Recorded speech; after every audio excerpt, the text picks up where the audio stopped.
Hello दोस्तों, नमस्कार, good evening आपसे दोस्तों को। तो आप सब कैसे हैं? चलिए दोस्तों, मैं उम्मीद करूंगा आप तो बहुत ही अच्छे होंगे, मस्त होंगे, स्वस्थ होंगे, जबरदस्त होंगे।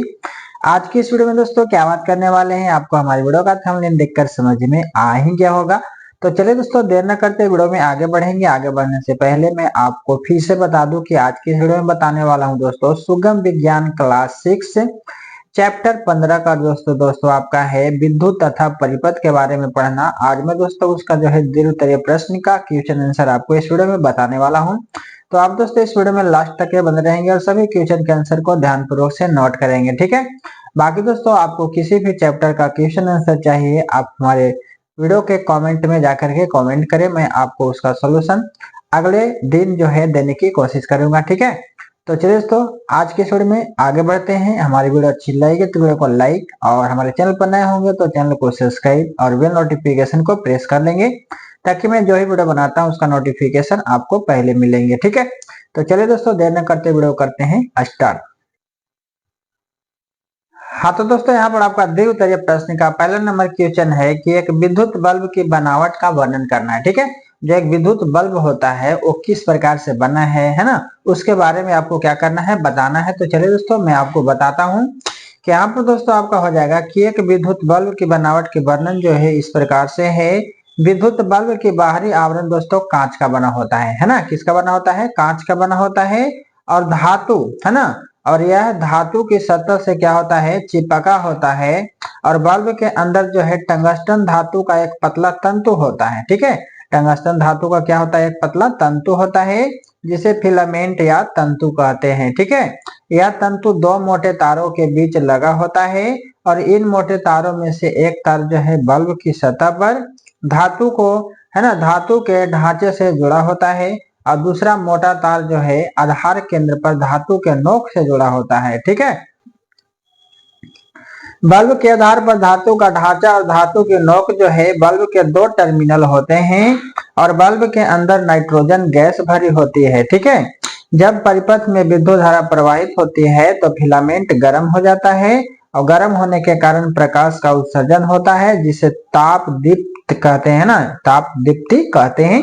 इस तरीके से क्या करना है, आपको पहले नंबर क्वेश्चन के आंसर को बता देनी है कि एक विद्युत बल्ब की बनावट इस तरीके से जो है होते हैं, ठीक है। बाकी दोस्तों दूसरा नंबर क्वेश्चन जो है, दूसरा नंबर क्वेश्चन है कि टॉर्च के विद्युत परिपथ को दिखाए गए इसकी कार्य विधि को बताएं, है ना। यानी टॉर्च के जो विद्युत परिपथ है उसमें दिखाया गया है इसकी कार्य की विधि को बताना है, जैसा कि आप फिगर में देख रहे हैं, ठीक है।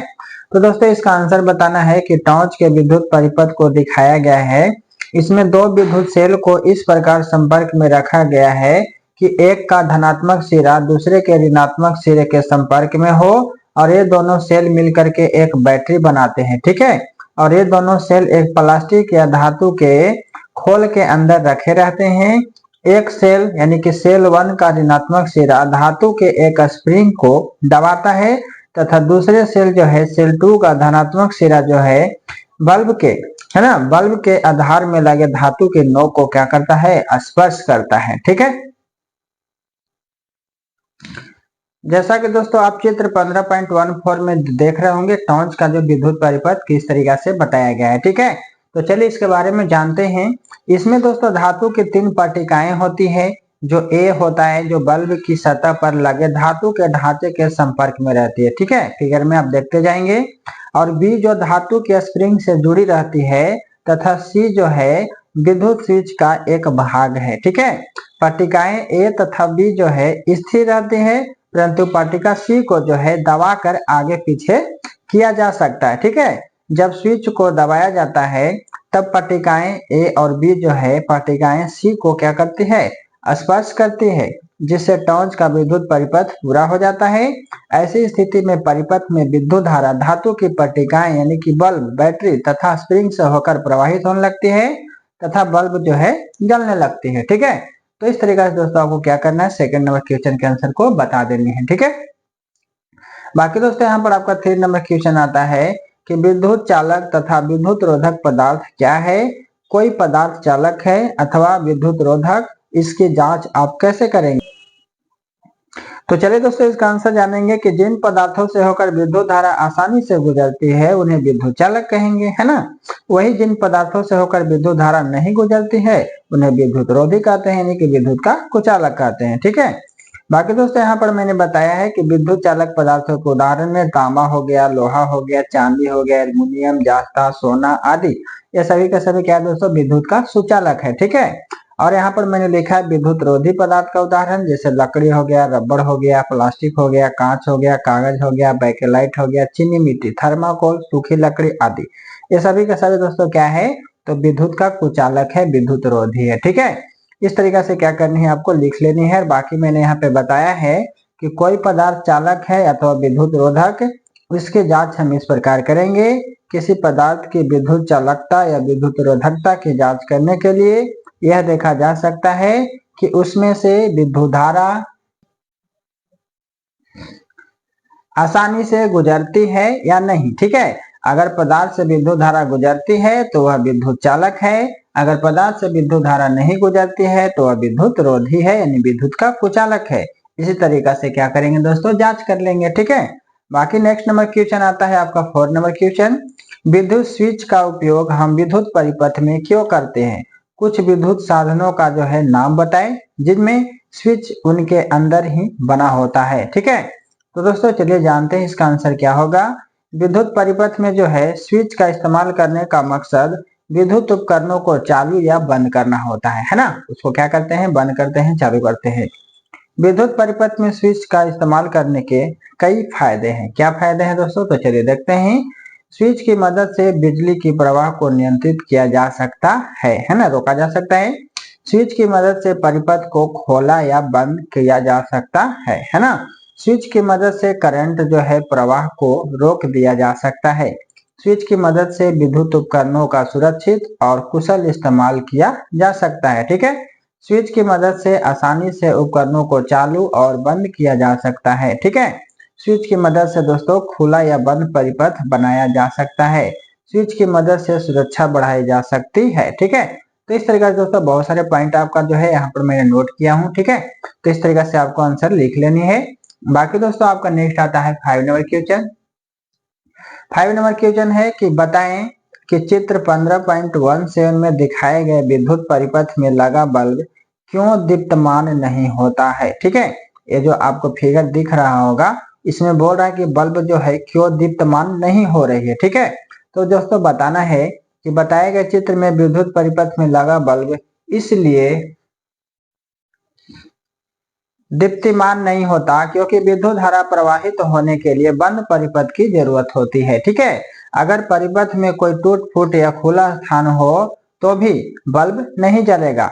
इस चित्र में दिखाए गए विद्युत परिपथ में खुला पथ है इसलिए बल्ब दीप्तमान नहीं होगा। ठीक है, तो इस तरीके से दोस्तों आपको क्या करना है, बता देना है। उसके बाद दोस्तों क्वेश्चन नंबर आपका 6 आता है कि चित्र 15.17 में दिखाए गए विद्युत परिपथ में लगे तारों के स्वतंत्र सिरे को यदि रबर से जोड़ दिया जाए तो क्या बल्ब दीप्तिमान होगा? तो दोस्तों फिर सेम वही हमारा फिगर है। ठीक है, और इसमें बताना है कि जब हम विद्युत परिपथ के तारों में जो है ना स्वतंत्र सिरे को यदि रबर से जोड़ दे, है ना, जहाँ पे खुला स्थान है वहां पे रबर से जोड़ दे तो क्या बल्ब दीप्तमान होगा? तो दोस्तों आपको जानना है, चलिए इस वीडियो में देखिए। दिखाए गए विद्युत परिपथ में लगे तारों के स्वतंत्र सिरे को यदि रबर से जोड़ा जाएगा, ठीक है, तो बल्ब दीप्तमान नहीं होगा। क्यों? क्योंकि रबर जो है विद्युत रोधी पदार्थ है, विद्युत का कुचालक है, इसलिए ठीक है उसमें होकर के विद्युत धारा का प्रवाह नहीं होता है, इसलिए दिखाए गए चित्र में बल्ब जो है दीप्तमान यानी नहीं होगा, है ना, दीप्तमान नहीं होगा, बल्ब नहीं जलेंगे। ठीक है, उसके बाद दोस्तों आपका 7 नंबर क्वेश्चन आता है कि चित्र 15.17 में दिखाए गए विद्युत परिपथ में लगे तारों के स्वतंत्र सिरे को एक पदार्थ से जोड़ देने पर, है ना, देखा गया कि बल्ब जो है दीप्तमान हो उठता है। वह पदार्थ विद्युत चालक है अथवा विद्युत रोधक, है ना, समझा करके लिखें, समझा करके बताना है। तो दोस्तों आप ये फिगर को देख सकते हैं, यहाँ पर जो है स्विच जो है दोस्तों क्या है, तार पूरा है ना जुटा हुआ है यानी कि बंद है, तो यहाँ पर बल्ब जो है हमारा दीप्तमान है, जल रहा है। तो चलिए इसके बारे में कैसे जानेंगे। दिखाए गए विद्युत परिपथ में लगे तारों के स्वतंत्र सिरे की एक पदार्थ से जोड़ देने पर बल्ब दीप्तमान हो उठता। हो उठता है क्योंकि वह धातु होता है। क्या होगा दोस्तों? क्योंकि वह धातु होगा जो विद्युत के सुचालक होता है, जिसके कारण बल्ब दीप्तमान यानी कि जल जाती है। जैसा कि चित्र में दिखाया गया है, बल्ब क्या है? दीप्तमान है। ठीक है, तो इस तरीके से आपको बता देनी है। बाकी दोस्तों यहाँ पर इस वीडियो का लास्ट नंबर क्वेश्चन है 8 नंबर क्वेश्चन, कि एक विद्युत सेल को एक बल्ब से जोड़ने के लिए, है ना, चित्र जो 15.18 में दिखाया गया है, निम्नलिखित में कौन सी विधि सही नहीं है? इसमें से आपको चुनना है कौन सी विधि सही नहीं है। तो दोस्तों एक बैटरी में जो है एक प्लस से तार को जोड़ा गया है और एक माइनस से जोड़ा गया है, तो भाई सही है ना। और यहाँ पर देखिएगा, तो मान लेते हैं कि ए प्लस वाला है, ठीक है, और ये क्या है दोस्तों? माइनस वाला है।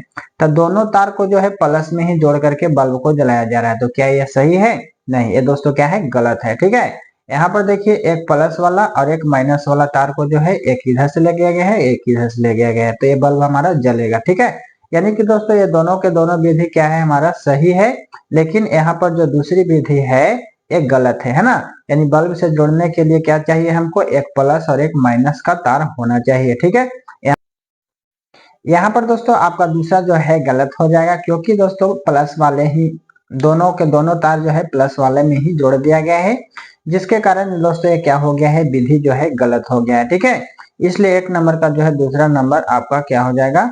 ए वाला टिक लगा लेंगे। ठीक है, यानी कि दूसरी विधि जो है सही नहीं है, ये गलत है। ठीक है, तो इस तरीके से दोस्तों आपको क्वेश्चन के आंसर को लिख लेनी है। बाकी दोस्तों हमारी वीडियो कैसी लगी, अच्छी लगी है तो वीडियो को लाइक, चैनल को सब्सक्राइब जरूर करेंगे।